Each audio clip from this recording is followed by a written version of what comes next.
All right, so welcome everybody to Saratoga Whiskey Club tasting number 156. We keep rolling along.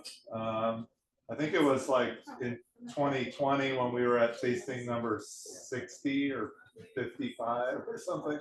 So we've done almost 100 tastings in the last 3.5 years, something like that. That's pretty crazy.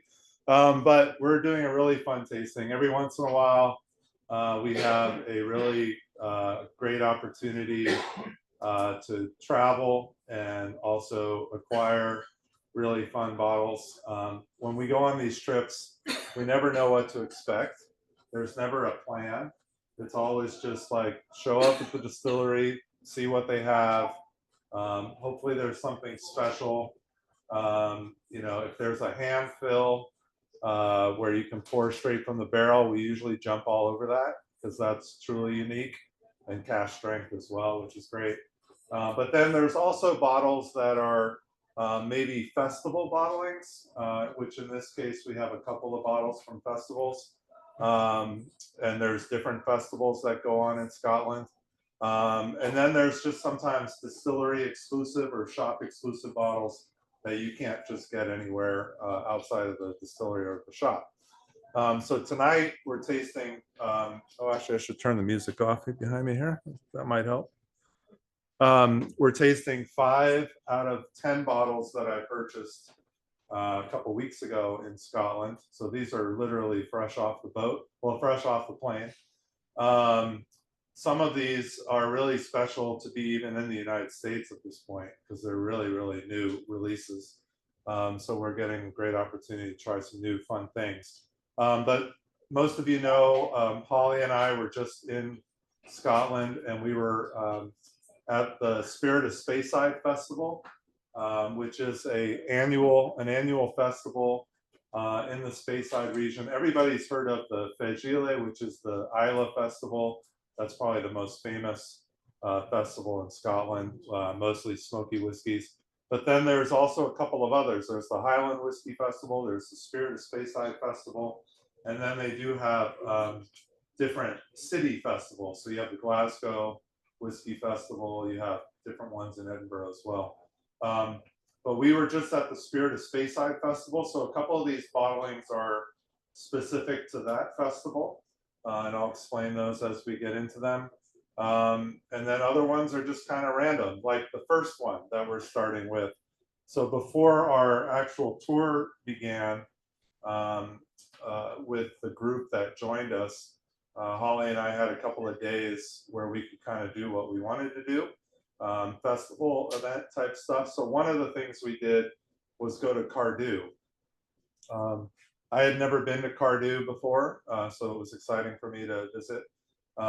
Some of you might know the story behind Cardhu, but if you don't, they're a Diageo-owned distillery. We all know that Diageo also makes Johnny Walker. Cardhu is a big component of Johnny Walker. It's unpeated, so there's no smoke coming from Cardhu. Clynelish is the other largely used unpeated single malt that goes into Johnny Walker. And then you have Kalila down on Islay, which is the smoky component that makes up most of the smoke that you get in Johnny Walker. But then there's a lot of other whiskeys as well that goes into Johnny Walker. And Johnny happens to be here tonight, so we'll ask him about his DNA later. How much Cardhu is in you?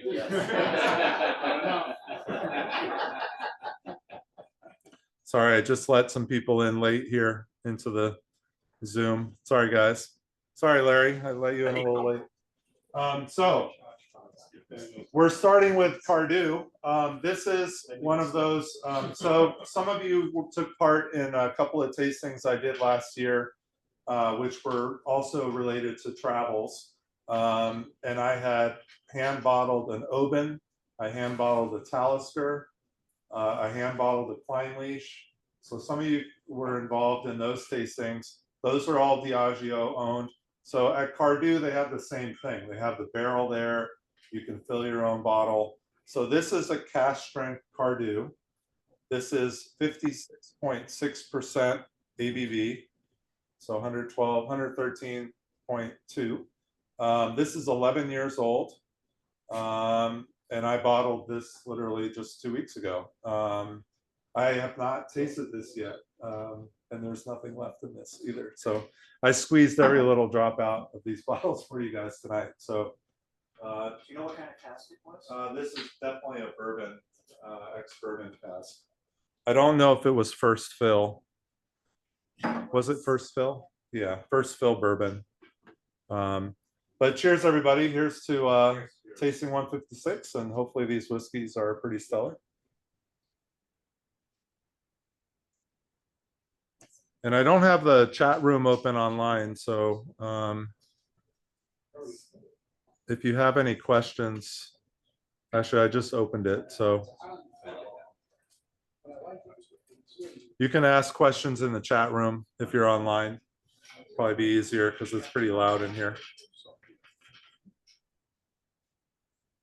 So any tasting notes? Anybody want to chime in? Honey? Honey and apples. Okay. Yeah, dried apricots. I mean, you're definitely with a fresh bourbon barrel gonna get honey notes, that's for sure.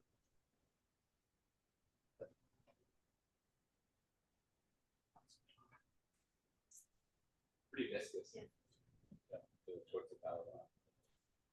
Oh, wow. Yeah, it's pretty bright. Definitely got a lot of honey in that. It's very fresh and bright. And it does coat the glass pretty well. Oh, wow. But really nice long finish too. I get actually a little bit of like a graham cracker finish too. Kind of a.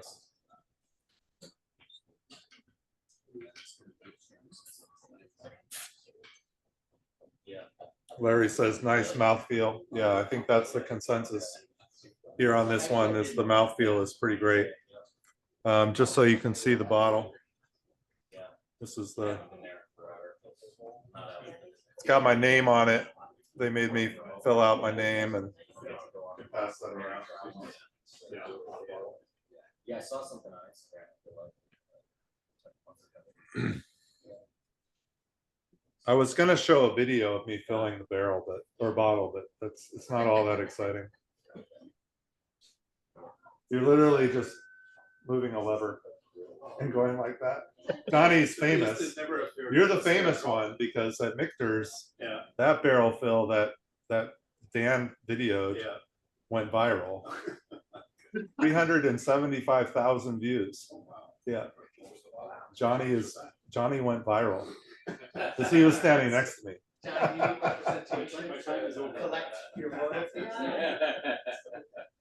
You put yours on Instagram though, didn't you?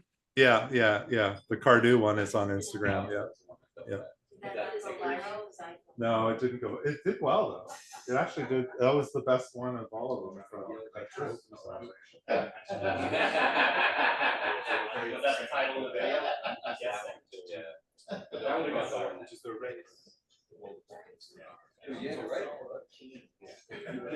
you mind explaining the lady Cardhu background? I don't remember it. All right. Holly's going to explain because she was there. She's going to explain. They have a really kind of cool story at Cardhu that probably most of us don't know about, but I don't remember it very well.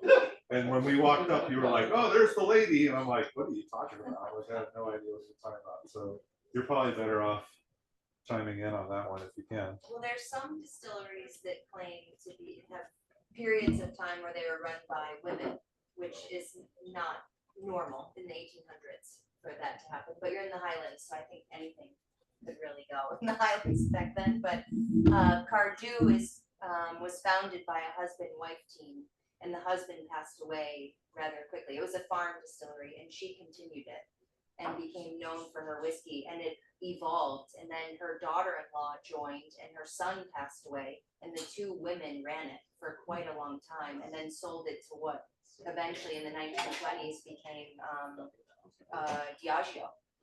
So it is the longest running distillery to be owned by a woman or two women.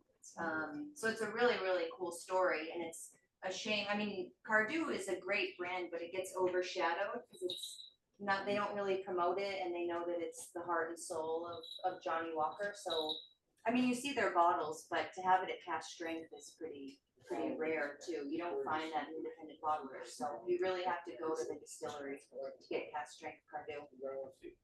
Thank you. I couldn't remember that.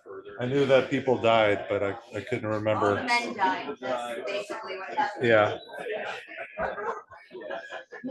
Does that have anything to do with Jane Walker?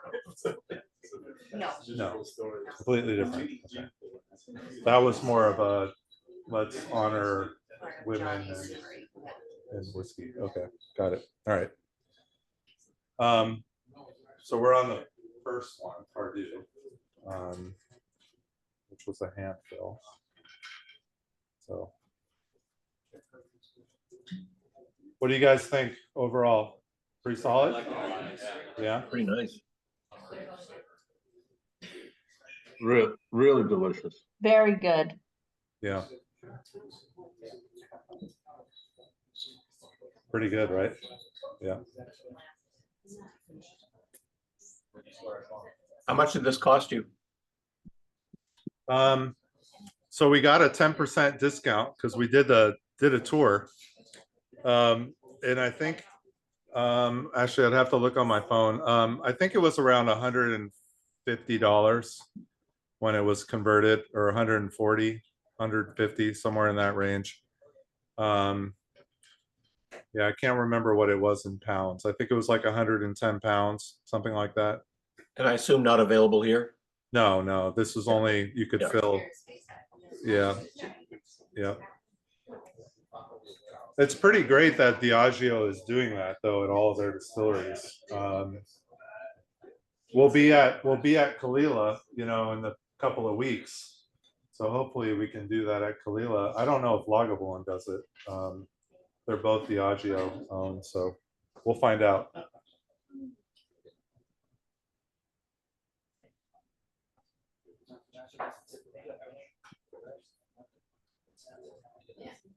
Okay. Everybody make sure you drink water and clean your palate in between each of these. Pretty important.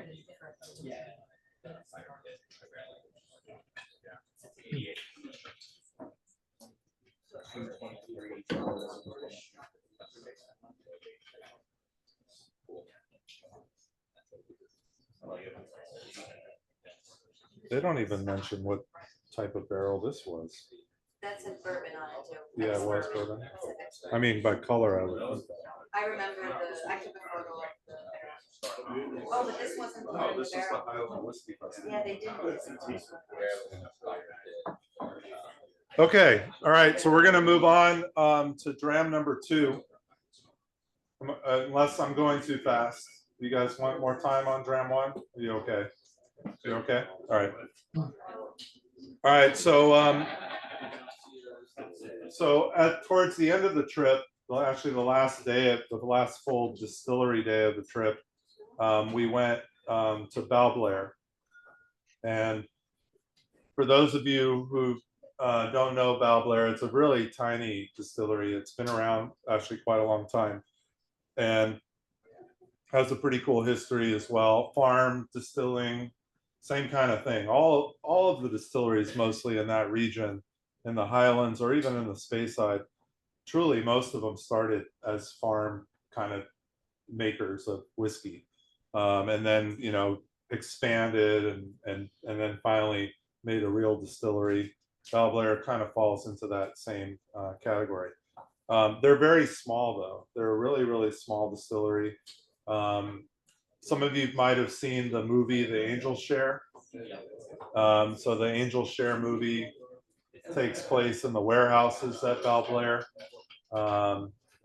They did just go through quite a bit of remodeling, renovation there. They actually have a pretty nice little shop and tasting area now, and they're kind of stepping up a little bit. But I wasn't planning on buying a bottle there because last fall I bought a bottle there that I actually filled myself But they had this really cool bottle that everybody tried when we were there, and it was really, really good. And this was a hand bottling that was done for the Highland Whiskey Festival, which is another smaller whiskey festival that's I think just over like 1 or 2 days up in the Northern Highlands. And so they had a number of these bottles still available for purchase. And again, I wasn't planning on jumping on a Balblair, but again, the opportunity arose. Only 215 bottles that went into this bottling for the festival. This one is, let's see here. It was put into the cask in 2006. It was filled into the bottle in late 2023. So we're talking about probably 17 years. It's either 16 or 17 years. It doesn't actually give the month of the cask fill. So it's probably, to be safe, 16 years, but this could actually be 17 years. It is bourbon barrel. It is 52.1% ABV. And this one wasn't cheap. I remember this was quite expensive. I think closer to $200. But worthy for the club, Proclava, right? 52.1. Well, this does not drink like 52%. Ooh, this is lighter. Actually, they didn't specify the barrel type, so this could be, it might not be bourbon. Is this a cigarette? Yeah, it says hand bottling. Yeah.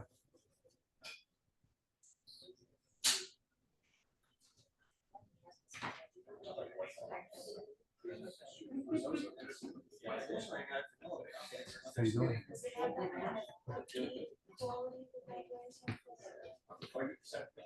There's got to be some sherry in this or something. But I thought it was a small, like 2 or 3 casks married together, but it said single cask. I mean, it definitely has some red fruit notes to it. Balblair can be heavier on the palate, but it would be sit more like the Cardhu.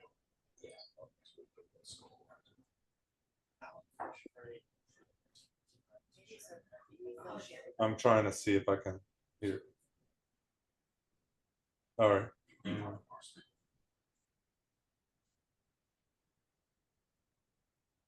Here we go. Oh no. I should have done my homework on this one. Festival bottling, they don't tell you like how long, how many years. That's what you're saying, 2016 to 16. So you said it was distilled in what, 2006. 2006 and then bottled in late 2023? Yeah, September of 2023, which is when the festival was. I'm just trying to see if I can find a post on the actual bottle itself. They talk about this 25-year-old that they released last year, which is what I'm mostly finding, but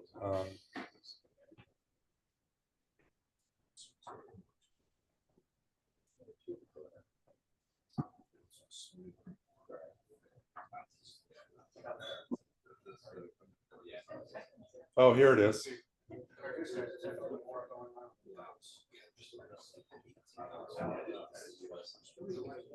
Maybe. No, I don't think this is it.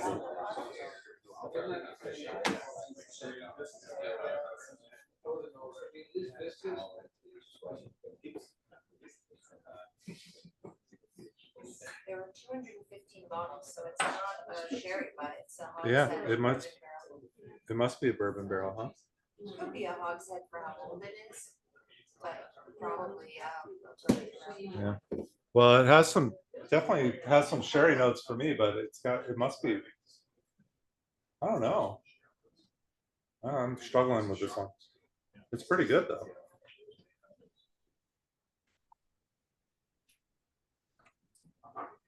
We have a Balblair in the shop right now, which is bourbon barrel.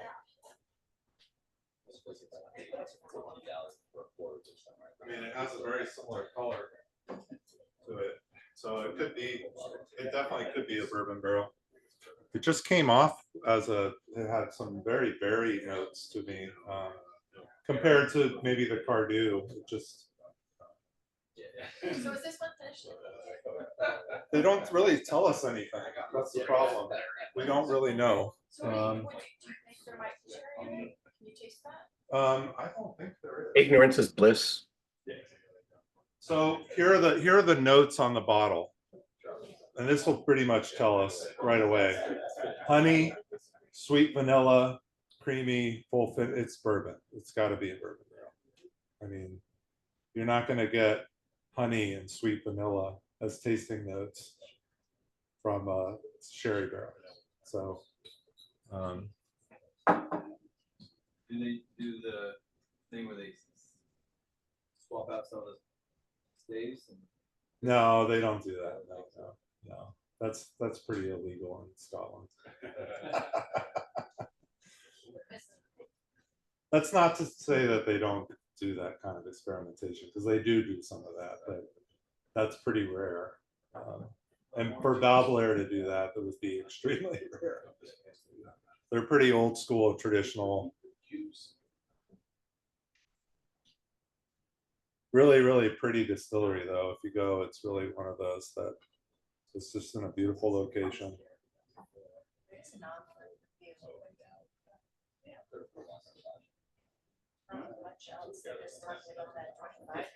Yeah, the 25 keeps popping up. Yeah.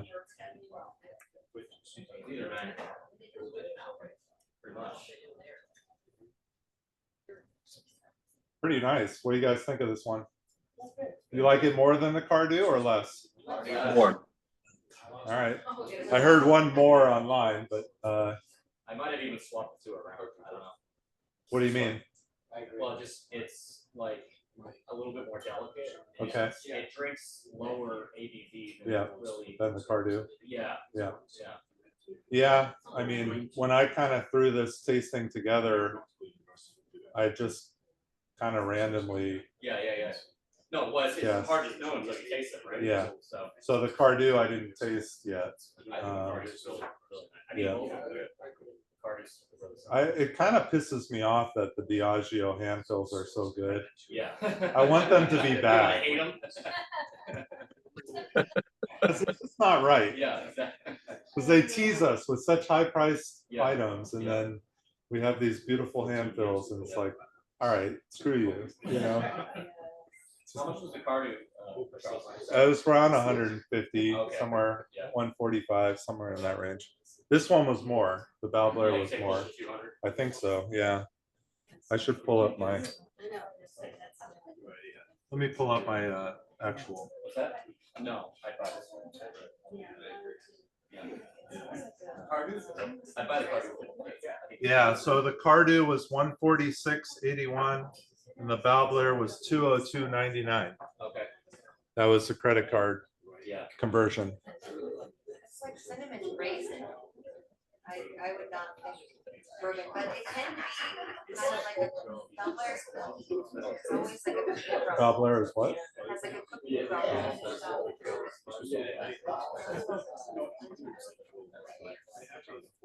I love the nose once. It's really nice nose.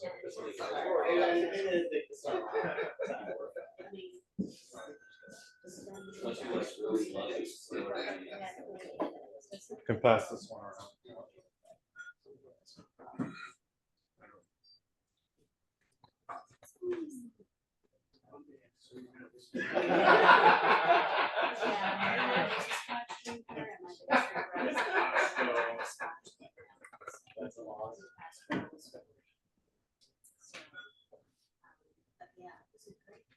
What's your trick? Yeah.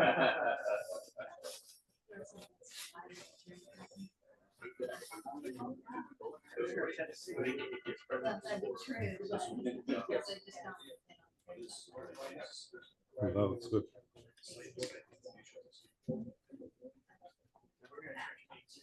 Okay. Yeah. All right, clear your palate. This one was 7. Yeah.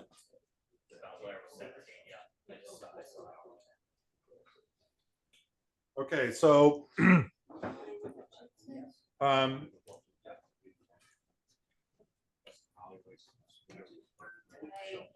just going to talk a little bit about the Speyside Festival.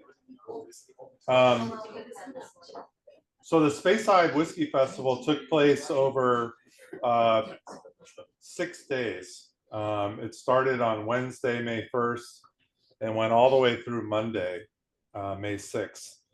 And we actually arrived on May 1st, and we were able to go to an event that night, which was absolutely crazy because literally traveling for like 36 hours and then you try to go to a whiskey event. That's not a good idea. But we did it, and it was actually kind of cool. But the Speyside Festival is pretty crazy because the Speyside's not like Islay, where everything is within 20 minutes or shooting distance, where you can actually like get on a bus and get there real quick or get a quick taxi or whatever. Everything's really kind of spread out, and they had 800 events at the festival, which was a record for them. They're growing every year with events, which is great. The challenge is there's not enough accommodation or places for people to stay anywhere close by to make it to all these events. So I think there were a lot of events that went underattended, or people just bailed on them just because it was hard to get to. And we found that a lot too. We were running around, going to one tasting and then one like experience and then another tasting, and it was fun and all, but it was chaotic. It was pretty chaotic. And in retrospect, I like the way that Islay does their festival because they really just focus on 1 or 2 distilleries a day, and you don't have this crazy running around and trying to see this independent bottler and then this distillery and then this event, and so it was pretty crazy. So we ended our festival. So the tour that we ran actually covered a couple of days of the festival, which was again fun, but a little chaotic. But then we kind of, once the festival ended, we could get into our groove. And the way that we started to get into our groove was at Gordon MacPhail. And for those that don't know Gordon MacPhail, they're an independent bottler based in Elgin. They've been around forever. They're probably one of the oldest independent bottlers in Scotland, if not the oldest. They've literally been around forever. But we were fortunate to be acquainted with a gentleman named Russell who was friends with Greg, who was the director of the Water of Life. And so we had this great introduction to Gordon MacPhail, and we set up this really, really fun tasting. And that was like truly the first like Rascal and Thorn kind of event, Water of Life event that we did. And it was a really, really great tasting. 6 different Gordon MacPhail expressions, ending with a 30-year-old Tormore, which was unreal. But there were lots of other really great drams. But one of the whiskeys in that tasting is what we're tasting next, which is a Craigellachie 14-year-old, bottled for the Spirit of Speyside Festival. Only 61 bottles of this are available. So we were very lucky to get a bottle of this. I haven't tasted this yet. I've been keeping my hopes up for tonight to taste this bottle.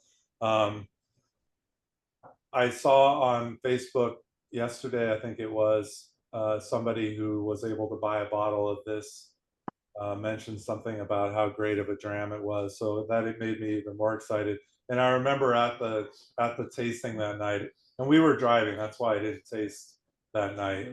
I do have a little sample bottle upstairs that I still haven't tasted. But this is supposed to be a true gem. And if you like Craigellachie, this is supposed to be really unique for Craigellachie as well. This is a refill bourbon barrel, 14-year. This is 51.5%. Again, only 61 bottles. So we asked Russell that night, like, why? Was there a leak? You know, why was there only 61 bottles? I mean, that's tiny. That's really, really tiny for a bourbon barrel.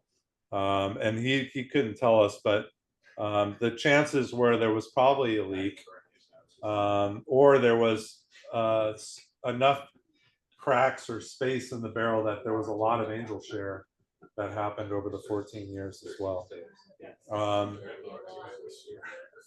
But yeah, this was just bottled in March of this year. And it is an exclusive to the Gordon MacPhail shop. So you could not buy this anywhere but the shop. So pass this one around. There are some tasting notes on the bottle. Actually, let me read the tasting notes real quick before you guys look at the bottle. So this is the Gordon MacPhail tasting notes. Fragrant lemon zest aromas combined with green apple and walnut. Pineapple and dried banana pieces intertwine with sweet butterscotch. A medium-bodied finish with soft citrus and garden mint. Those are the Gordon MacPhail. What's that? I got the pineapple on the finish and a little bit of burnt toast, but I'm gonna bring up my Jewish heritage here. Because the nose is almost like matzah. It's kind of like musty, dusty, dry bread. Yeah, we had been, we tasted it, Shalom and I tasted the sample that I Oh, had. right. And it's got, for me too, I think we ate some matzah to make sure that we were spelling it correctly, but this kind of like buttery dough bread to me too. Yeah. The palate I said was like fruit, was like fresh fruit, it was dusted with flour, like we were gonna bake a fruit pie or something, but the fruit was just sitting there with flour on top of it. Yeah. Definitely a lot of fruit. A lot of citrus. I'm getting a lot of citrus out of this. There is a little bit of the funk, but not the traditional kind of Craigellachie funk. It's like right on the back end. More of that like matchstick, not funk. Yeah, man, a little sulfur. I'm not getting a motor oil funk that I'm gonna get. Yeah. I wanted it. I didn't give it to me. But you don't get motor oil from all Craigellachie though. We've had some without that true motor oil. It's not a Ben Nevis by any means. You know, Craigellachie can have different faces almost, you know. This almost smells like, because older Craigellachie, that sulfur turns into tropical fruit. And I don't know with it being leaky or whatever it is, I think it smells older than it is. It's more headed to that fruit side of Craigellachie than if you've had Craigellachie 13, that real burnt quality to it. What do you guys think online about this one? Very, Anybody? Very nice, very Very smooth. good. Yeah, very smooth. Very fruity. Fruity, yeah.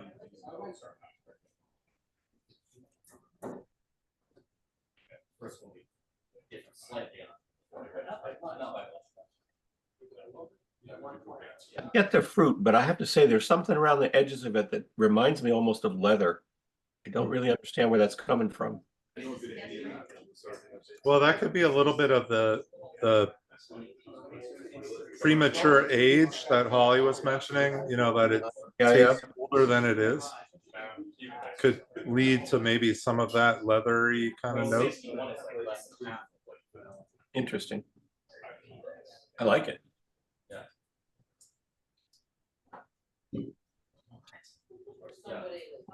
Yeah, right. That would have been a Like on the back end. Yeah, on the back end. Yeah. The back of the throat. Out the ear. Into the wallet. Makes it real leathery. They would have noticed something. They would have recast something like that. So, What did you pay for this? Oh, good question.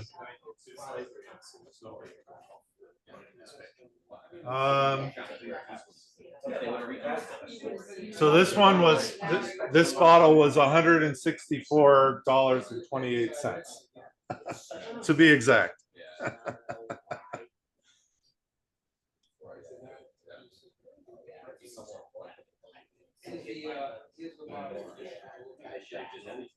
Yeah, you know, Matt, it could be. The fact that it's only 61 bottles. And I mean, that's what Gordon MacPhail does too, is they'll only release for the shop like really kind of unusual things. They're not gonna just put out a generic whatever. Yeah. So this is a pretty cool one to stumble upon. I remember we got word from Russell a couple of days before we went that this was possibly going to be available, but there were only 61 bottles. So we were all kind of freaking out, like it was going to be gone. So he was going to hold some back for us, but there happened to be still like 20 bottles. Damn. So now people on the tour. Yeah. Everybody pretty much got a bottle. Everybody got a bottle. Yeah. You got a bottle, you get a bottle. Yeah. That's the problem with these trips too. It's not a problem, but it's a problem. Yeah.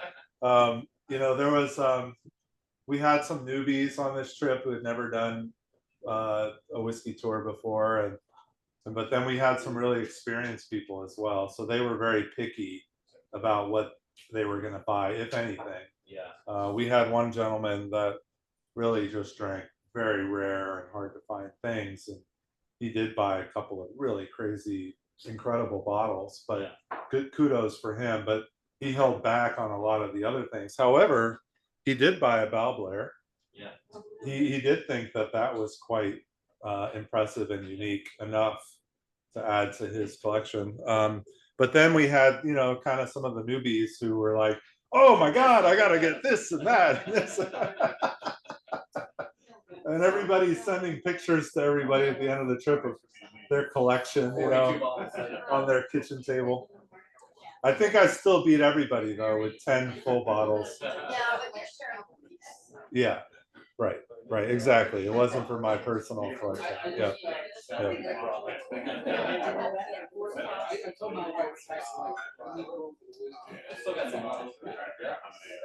I got at least four. At least one. At least one. I got an open. I only opened the Talisker distillery exclusively last year. So, all right, let me ask a question. Since we did 3 bourbon or refill bourbon barrels in a row, what's the order? Where are we leaning? Cardhu still your favorite? I forgot bar slightly ahead, but Okay. But it's So Balblair is 3rd? yes. Okay. All right. Good answer. Just trying to. It's very close. No. No? Larry, you like I Balblair? still like the Balblair best so far. No, I like it too. It's just a matter of like which one is Yeah, no, Oh, higher. no, I understand.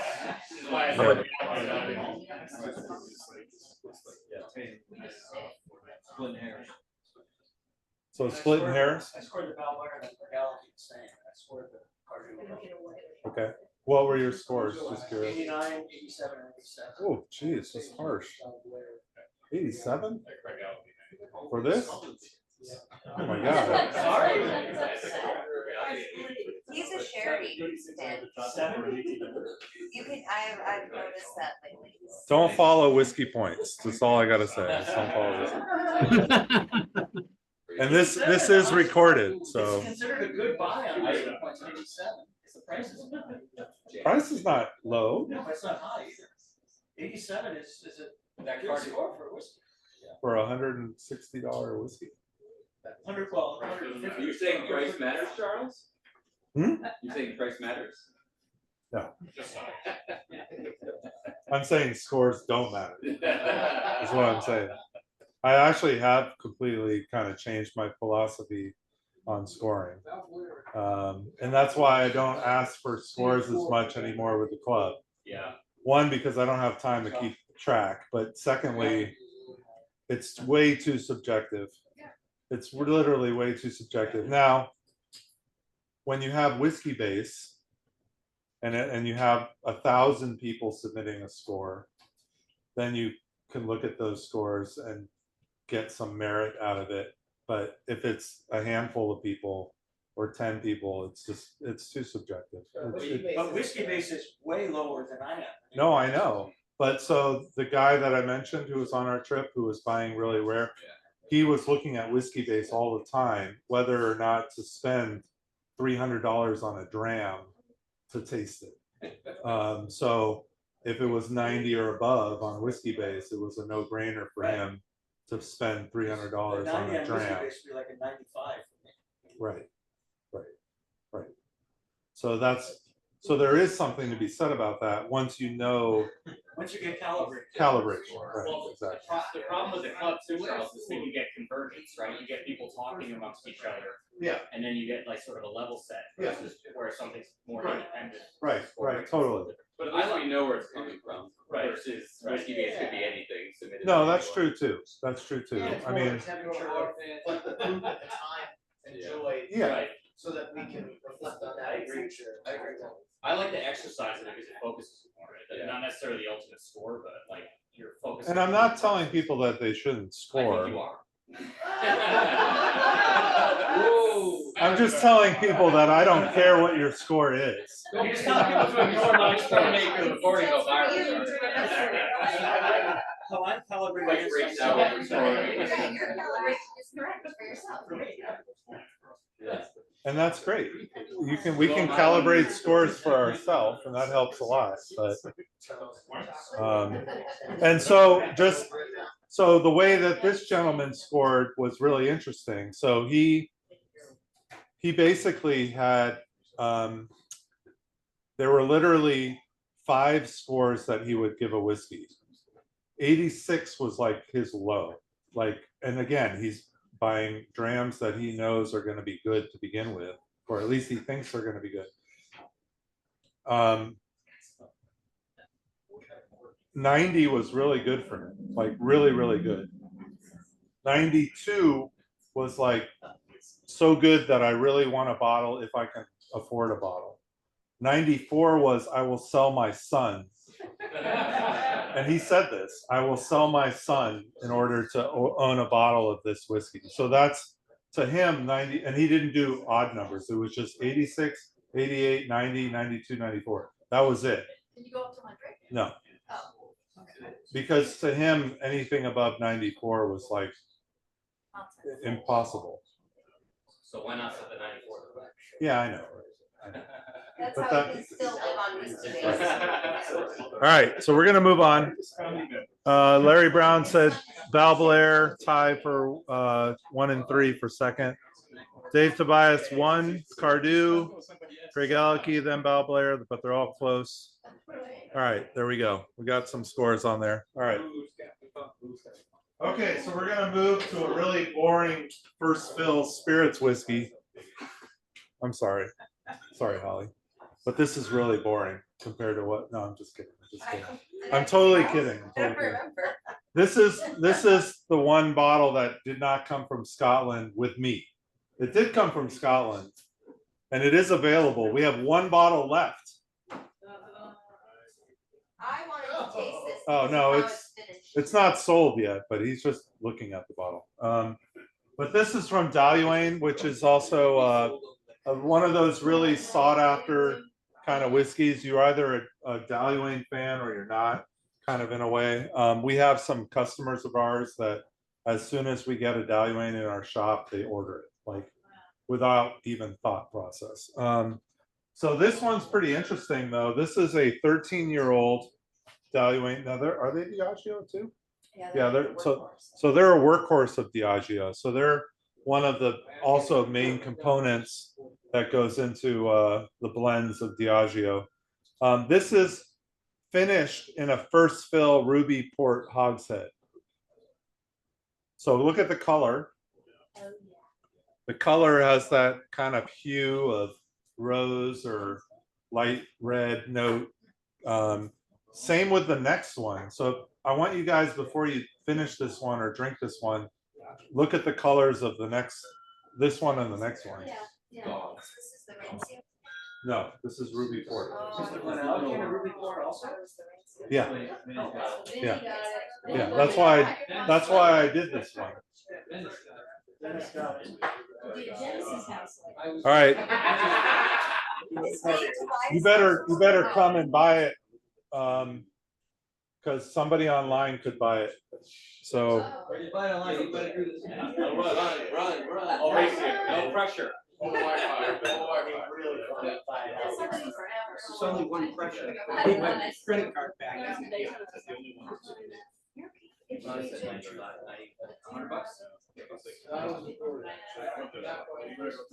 there you go.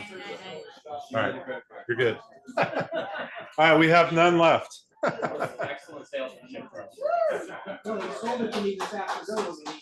Well, I did tell him, I told him this afternoon that we're having it in the tasting. He was looking for another bottle, so there you go. Only because the case.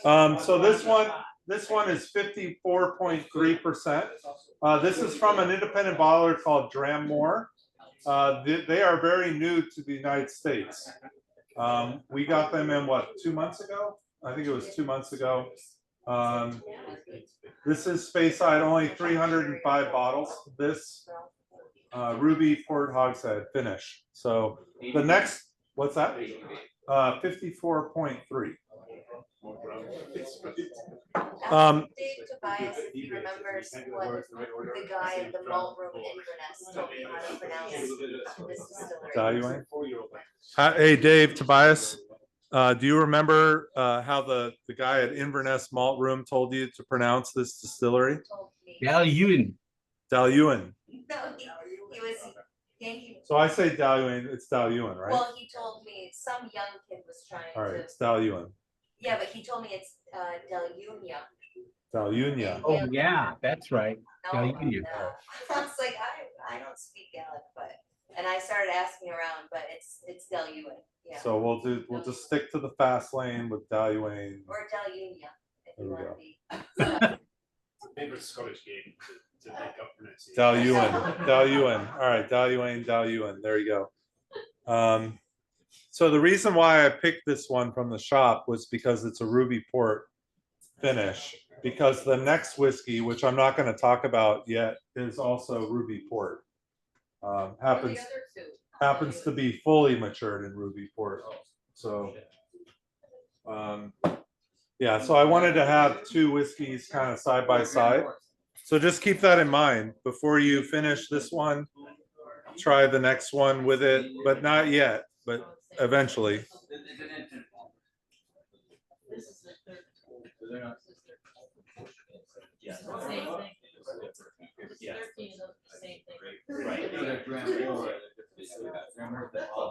Huh. It's pretty good.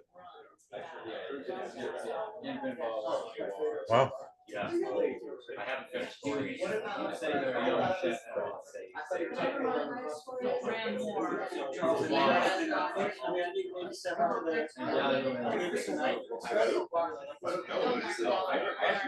There you go.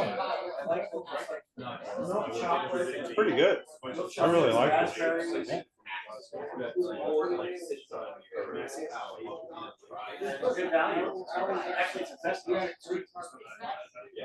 For what we're having tonight, 90 at $100. Good value. Great value.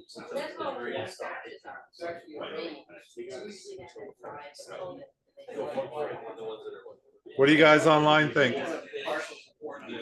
Yeah? I know, Dave, you got a bottle, so you're good to go. So. Lucky you. This is really nice. How much does this sell for? What's that, Larry? Say What does again? this sell? What does this sell for? $99.99. Really? Yeah. That's a value. Yeah, especially for a 13-year-old cash strength. Yeah. Good choice, David. I didn't bring him just the brush. I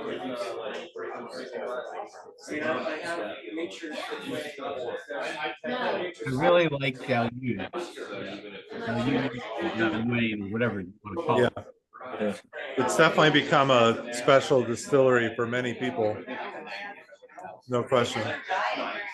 Yeah, I picked up a bottle of this 13-year-old that's in the sherry. It's dark. It's motor oil dark. You don't like the smell. Nice. And it was more, it was close. How much was that? A year. Do you remember? Do you remember how much that was? I think it was 150. Oh, wow. Yeah. There you go. So we were pretty similar. Yeah, I gave it a 91. So what do you guys think of the Ruby Port finish? Really nice. I tend to like them from the first place. Yeah. Now, Ruby Port is very different from a lot of the other port finish or whiskeys that we have. I mean, just by the color, you can tell that. Yeah. You know, if it was a tawny port, it would be much darker and much more kind of dry fruit note. This is definitely kind of that lighter, like lighter fruit note. You know, it's training report. I believe it's Ruby. Tawny you usually know, because Tawny's that raisin, like. Raisin. Yeah, tawny can be really kind of almost not tannic, but it can be very kind of dry in a way. Yeah, Ruby is more fresh, kind of young. So this is Well, like or- port training. Yeah, tawny port. Oh, so Ruby is brighter. Yeah. Tawny is. Kind of more rich, It's oxidized. dry, Like a, raisin. Okay. which is also great. I mean, I find that tawny port works really well with peated whiskey because it can break through the smoke. Yeah. So maybe when we're on Isla, we'll find some of that, like a tawny port with a good peat. Oh, there will be plenty of briny stuff. Oh yeah. Oh yeah.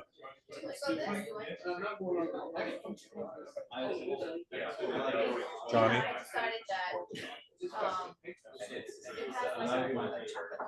has Chocolate malt. Anybody get chocolate malt on this one? Chocolate, little chocolate note? Yeah.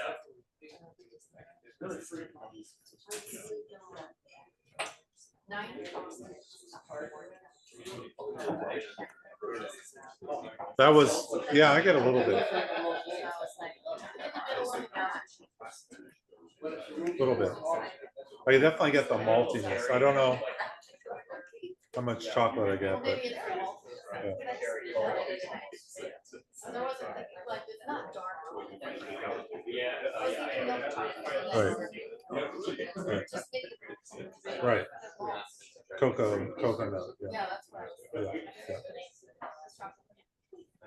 All right, so are we good with dram number 4? Dram more? Dram more number 4? Oh, you're already on the next one? Yeah, yeah. So just a preview, we're going to be doing a Dram more class in September with their bottling. I just found out about that like literally 3 seconds ago. With the founder. With the founder, which is great. It'll be virtual. So it's gonna be The more teams can try and come over, but they're Oh. just north of Glasgow. It's a husband and wife team. I've bought their bottles in the UK many times, and they just came to the US with this first mix up of releases that we had in 3 months. I can't quite hear Holly. Oh, Releases coming in. she's just talking about how in September we're going to do a virtual class with Dram more. Yeah, so stay tuned. Nice. We have a few on our shelf right now, but we're gonna do a lot more. Just another point about future tastings. And you know, with all these trips, you learn a lot and you meet interesting people, and everybody has their own whiskey journey to get to the point to go on a trip, right? Obviously, it's not the easiest thing to go on a trip, but when you are able to do it, there's a reason, right? You're interested, whatever. So one of the people on this trip had arranged to do a and this started in COVID, which is pretty cool. Their purpose was to taste whiskeys from every distillery in Scotland. like literally every distillery in Scotland. And this includes closed distilleries. So now there are some closed distilleries that you cannot get whiskey from. Obviously, they've been closed so long that either the bottles or the barrels are gone and there's just no way to do it. But this person did 190 Scottish distilleries. Now, active distilleries right now, we're talking about 130 to 140, somewhere in that range. I don't know the exact number right now. It could actually be a little higher than 140 because there's a lot of newer ones that are coming online. But he did all 190. And what he did was he would find, you know, great whiskeys from distilleries that are active, but then also look for really rare bottles that come from closed distilleries, which can be very expensive. But it got my wheels turning. You know, I'm one of those that falls into the category of, if there's a list, I want to like do it, or whatever. I mean, it's kind of a crazy thing. I did, yeah, exactly. Check mark, check mark, check mark. But what I'm thinking about doing in the fall, starting in the fall, and it won't include all 190 because we can't afford it. But I really want to do an A to Z Scotland, and it's going to probably take 2-3 years to do it, and it will probably be one tasting a month, but it will be a long journey. And for those people that want to come along for the ride, I'm gonna basically, and he sent me the list of 190. So I'm gonna, you know, each tasting will be 6. So it's gonna take a long time, obviously. It's gonna take a really long time. But there will also be distilleries that just are impossible for financial reasons or availability reasons. But the purpose of it is to go through and be able to not say, but to try all of these whiskeys from the different distilleries in Scotland, old and new. And so that will start sometime in the fall, but I'll make note of that. Alphabetical order. Yeah. So We're gonna be in the cheese for a long time. for those, yeah. There's actually a lot of A's, so we could be in the A's for a while. But that's a tough journey to go from Aberfeldy to Ardnahoe. That's okay. Ardnahoe. That's great. So it's going to be 6. It'll be 6 drams from 6 distilleries moving forward, and you can join in at any point, you know. But it's going to be pretty listy and whatever. So yeah, and the price will vary. Obviously, the price is going to vary if we do run across a closed distillery that I'm able to get a bottle from. That might raise the price for that month or week or whatever it is that we're doing. Just FYI. So, all right. So let's move on. Enough. And I'll tell you what. When we hit 190, we can all go down to the to the burial ground. No, to the old Saratoga burial ground and pick out our tombstones. Well, we'll leave our livers there. We'll leave our livers there. All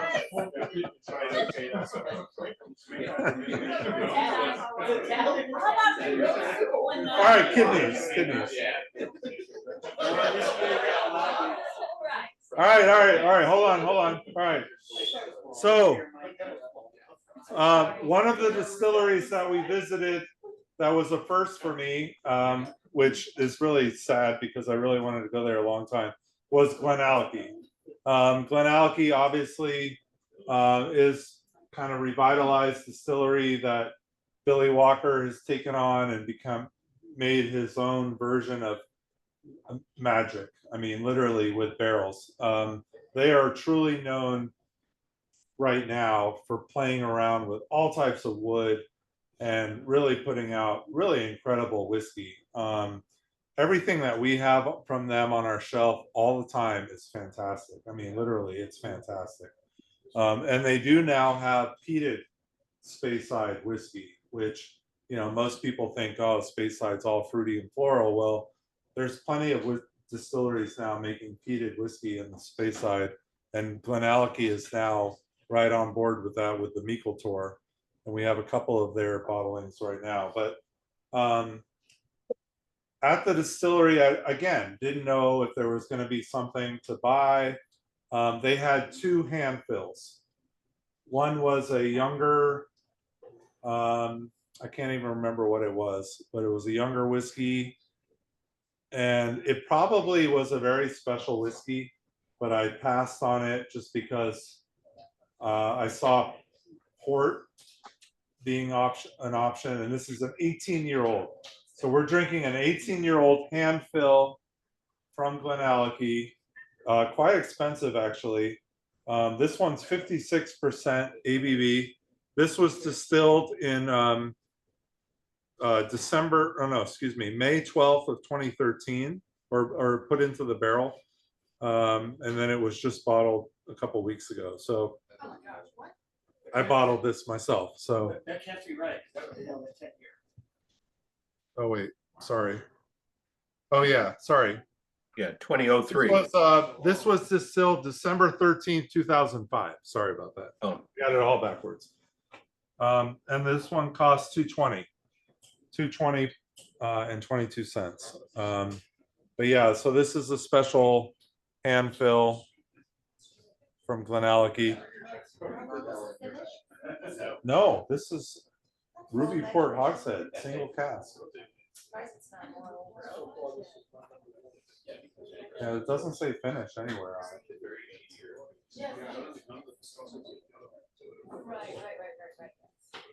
I have not tasted this one. So Yeah, exactly.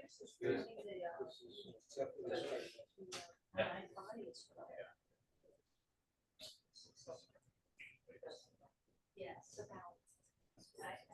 You know, just stuck there. What's the name of the house? 56. I thought it was a little lower. Okay. Wow, Yeah, that's pretty freaking fantastic. it is. It's nice and Wow. wow. The finish drops a tiny bit, even though it's 56, Yeah. but that's because of the age.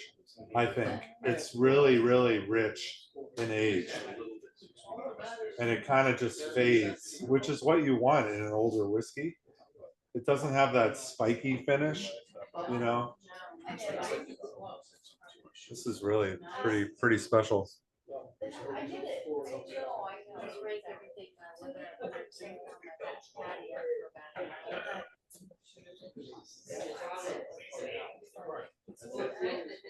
Let's move to the front. I might have to agree with you there, Larry. I was a little worried about this because I was in the shop and we didn't have a lot of time to do this. So we were, and then all of a sudden this big group of people came in and it was like kind of crazy. But I overheard our tour guide, she's one of the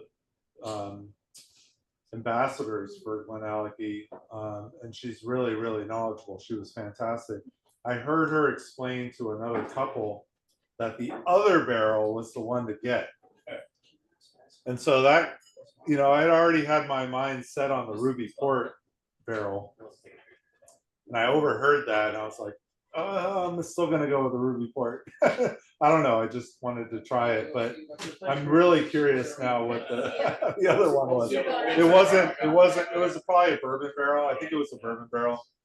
I'm not 100% sure. Or maybe it was sherry. It could have been sherry barrel. But you had to try it. No, we didn't try it. No, because we didn't have time, and I was driving, so I wasn't tasting anything. But So why couldn't you gotten both? I could have, but I didn't have time, and I didn't want to. I really didn't want to. Yeah. All right, fair enough. Yeah.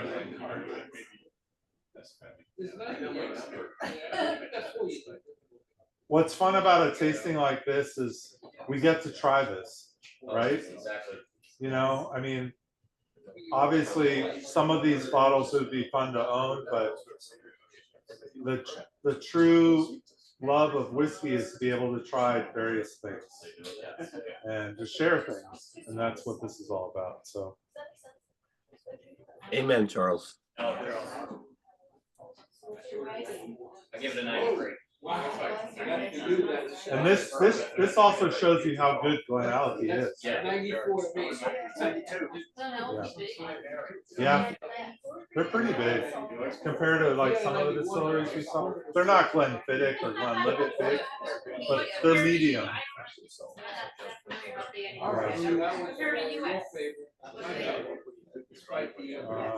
Small, like for reserve. Yeah, 2 million liters a year. yeah, about 2 million liters a year from Glenallachie. So pretty big, but not like big. Yeah, maybe, yeah. So they're kind of lower middle, and they could produce more, they have the capacity. But what you need to think about with Glenallachie is barrels. And so some of us know Springbank, right? Springbank, really great whiskey. And actually tomorrow is their open day, a lot of FOMO going on in the world. But Springbank is really good with their barrels. Glenallachie is just as good. And Billy Walker is a big part of that. Billy Walker is like a huge name in the industry, paid his dues over 50 years and knows wood really well.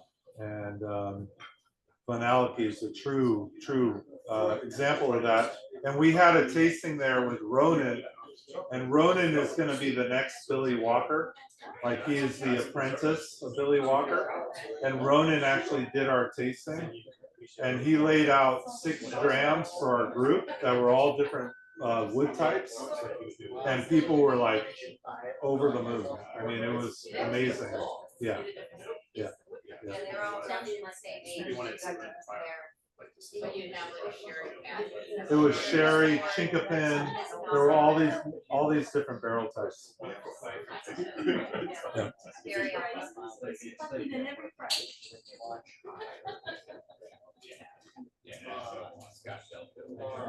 Yeah, this is pretty good.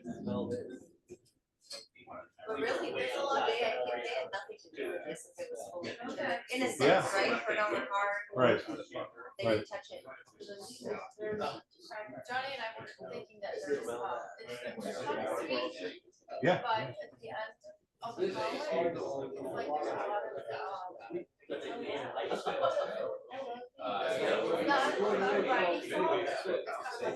there's a lot So there's some salinity in the back? Yeah, salinity, but not all the kind of salinity you might get with a brine. Yeah.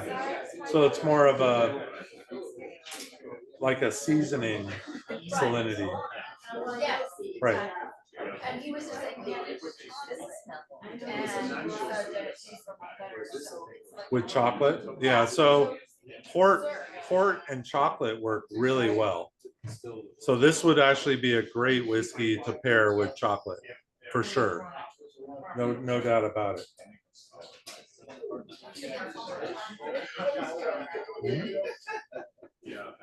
Mm. All right, now I'm really sad. Because you shared it with us? Yeah. 2 bottles. What the hell? Proclava, whatever. So, did you hand fill this one, Charles? Yeah, I did. Yeah. It's all gone. Did Glenallachie have a limit on how many that was? No. There was a limit on our time, though. We had to get to lunch, and then we had to get to Glen Parkless, which obviously is pretty important. So. All right. So clean your palate. Not that you need to clean it too much because we're going to smoke bomb, but We smelled it, we knew. we actually had some customers in earlier today. One of the, I think it was the lady that you work with for the Northshire.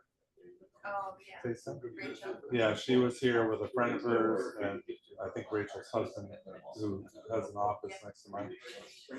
And the friend of theirs was like, well, yeah, I don't like scotch because it's smoky. And I was like, well, you know, it's not the case. Most of it's not smoky, whatever. But I was just pouring Ardnahoe. And I was like, well, you're kind of in bad luck because we're in the smoking zone right now. All right. My own favorite person. So we're gonna wrap up. This was a very unexpected purchase. This was a last minute addition to our trip. So we got back to Edinburgh for our last night. All right, hold on, guys. Hold on. Let me. All right. I don't want to pull a mic from Nine Maple. All right, there we go. So this was an unexpected purchase. While we were in the Speyside in the Highlands as well, we saw on social media that Ardnahoe was releasing their first whiskey, and it was coming out the Friday before we were going to be in Edinburgh. And they said that it was going to be released at the distillery, but then it was going to be in select retail shops around Scotland. So a couple of the people that I was with, they already had arrangements made to get bottles. They're better than me in terms of that. But my plan was to wait until we got to Edinburgh to see if I could grab a bottle before coming home. And the first shop, which I was told that had it, and that was where they did the big release in Edinburgh, was the Royal Mile Whiskey Shop up towards the castle there. And so we went there right away. Actually, myself and Greg, we literally dropped our bags off in our room, and we're headed to the Royal Mile because they were closing soon. And they didn't have any. And I was like, damn it, too bad. And they were actually quite rude. They were not first fill spirits. And I hope they're watching this video later. Tag them. Yeah, I will tag them. So the plan was after that to go to the Bow Bar, which is one of the best whiskey bars in Edinburgh, to get a dram or a beer. Actually, we're going to get a pint. And across the street from the Bow Bar is another whiskey shop called the Whiskey Shop. And I went in there, and I saw it right away. I was like, okay, easy peasy. Pointed to the guy. I was like, I want that. Here we go, going home. So we're lucky. We're one of the first in the U.S. To be able to try the first release from Ardnahoe, which is the 9th distillery now in Islay. There are 2 more that have opened up since.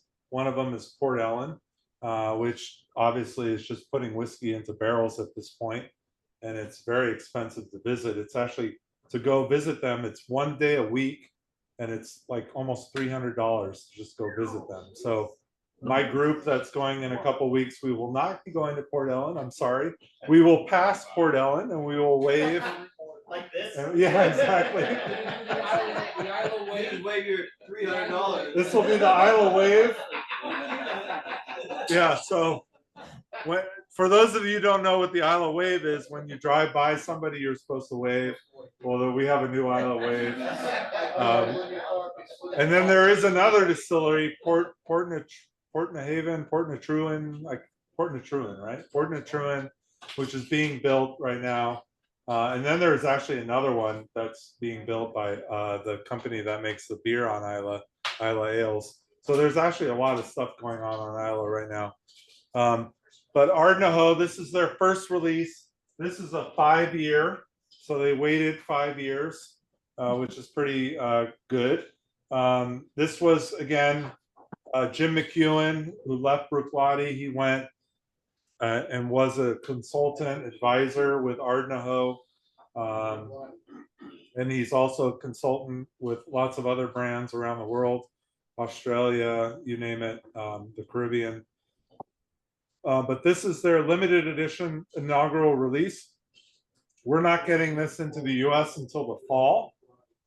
So we're a good 5 months ahead of time, 4 months ahead of time. Will you get some? I hope. I don't remember the release count.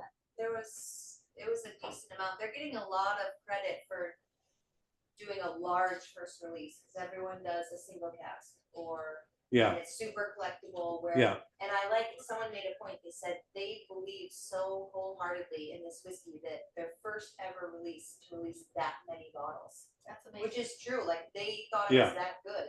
yeah. So you're taking a big risk, right? This is Ardnahoe to everyone, right? So this is literally what they want people to know Ardnahoe to be as. So this is it's a combination of ex-bourbon and ex-Oloroso sherry casks. 5 years old. This is 50% as well. So they came out at a solid ABV, not 46 or 43 or 48%. Well, so they matured ex-bourbon barrels, they matured Oloroso barrels, and they married the two. So what were the ages? Well, 5, so it's minimum 5 for everything. Everything. There's nothing less than 5 years old. Yeah. Each barrel had 5. Yeah. Now, it's possible that some of it could be older than 5. 6 maybe. Because this is a marriage of barrels, but the minimum is 5. You know what the ppm is of Ardnahoe? It's kind of classic Isla, like 40. Charles, how much was this? So this was 70 pounds. So it's like $95. Yeah, Not too bad. What's the ABV? 50. Charles, they were building this when we were on islands. Yeah, yeah. And I think while we passed over. Yes, we saw the construction. Yep. We stopped at the little liquor shop. On the way to Bunnahabhain. I'm sorry, what was the ppm? I'm looking that up right now. 40 ppm. And I also bought a Highland Park. So this is 40 parts per million, Pete. So pretty high, but not the highest. 40. Yeah. And it's younger. So It's it's not. very action. So when we got to Edinburgh, we went out that night for our final dinner and drams or whatever, and we were able to have a dram of this for £5, which is great. £5. Yeah. So $6.50, something like that. Chad, I was telling you earlier, drams are reasonable. So a dram of this was like $6.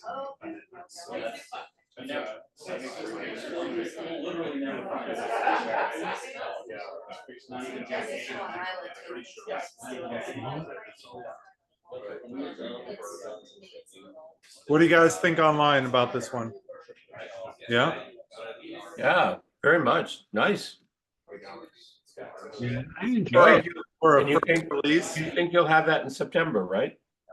at some point in the fall. Yeah. Yeah. Going you right. It's the hottest thing right now. I mean, for sure. Like people are excited to try it.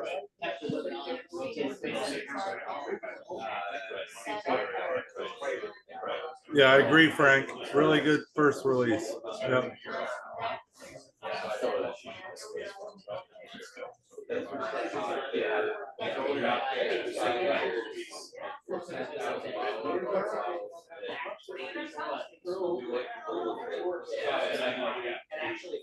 So who thinks this is too much smoke? Oh, no. Yeah? Not too much. No, it's a nice balance. Okay. Even from your non-baby, it's okay. You're okay with it? All right. Wow. Wow. Slowly changing the.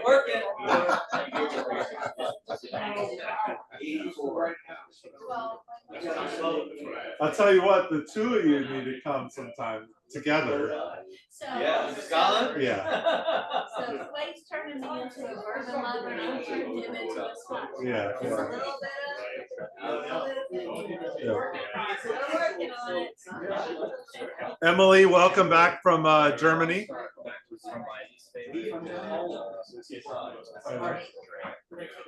I'm glad the kit made it okay this time. All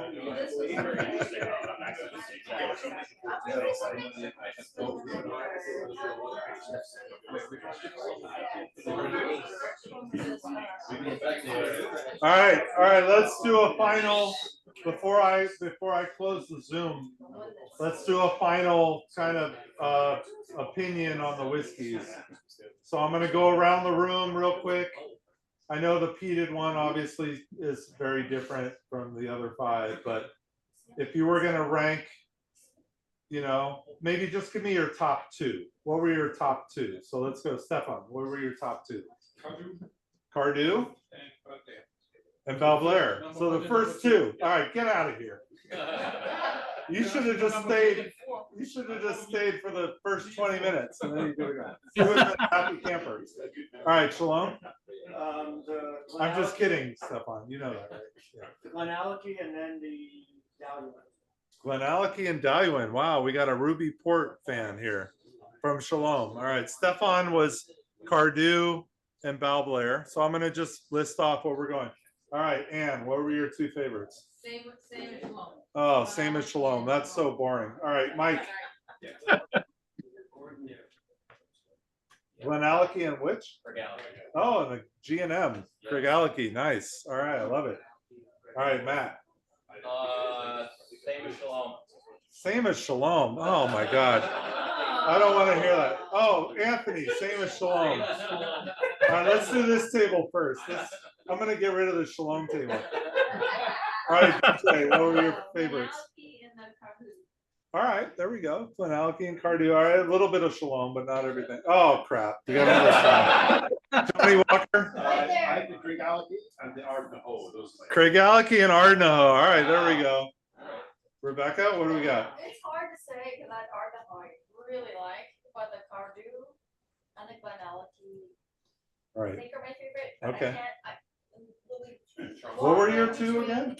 The The Glenallachie? Glenallachie and Dailuaine. Okay, not the Cardhu. All right, all right. There are. All right, Cardhu's up there, it's my favorite. Chad. Yeah.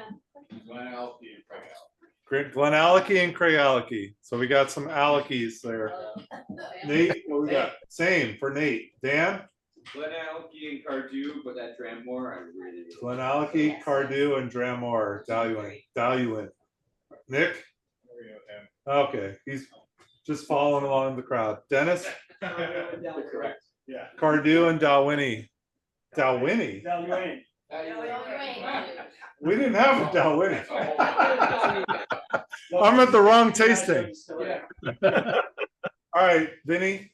I gotta say, I'm with Team Shalom tonight. Team Shalom. Team Shalom.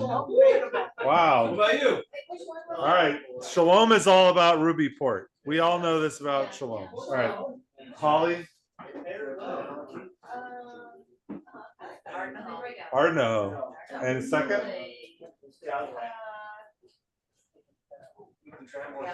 Craigellachie, just because she's a Craigellachie fan. All right. Dave Tobias, top 2. Shalom did the same that I did. Really? Ruby Port?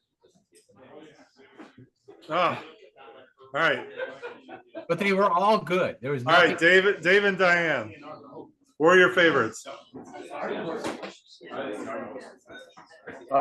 Cardhu and Glenallachie. All right, I like that. All right, Larry Brown. Glenallachie and the Balblair. Oh, all right. I like that. All right, I like minority that. votes. Emily.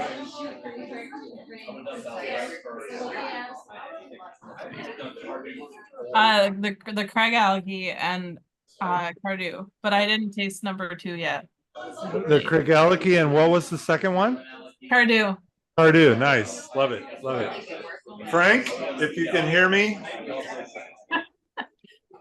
Yeah, I'm here. Glenallachie and Cardhu for me too. All right, and Jordan, I'm going back to you. I like the Glenallachie and Cardhu, but I feel like the Ardnahoe. All right. is nice. And Neil, I don't know if you're around. Neil. Yeah, Ardnahoe was nice. I'm around. Glenallachie and Cardhu for me. All right, wow. Online's very similar. All right, cool. All right, guys, online I'm gonna cut out. It's been great. Thank you for joining, and I hope you enjoyed tonight's tasting.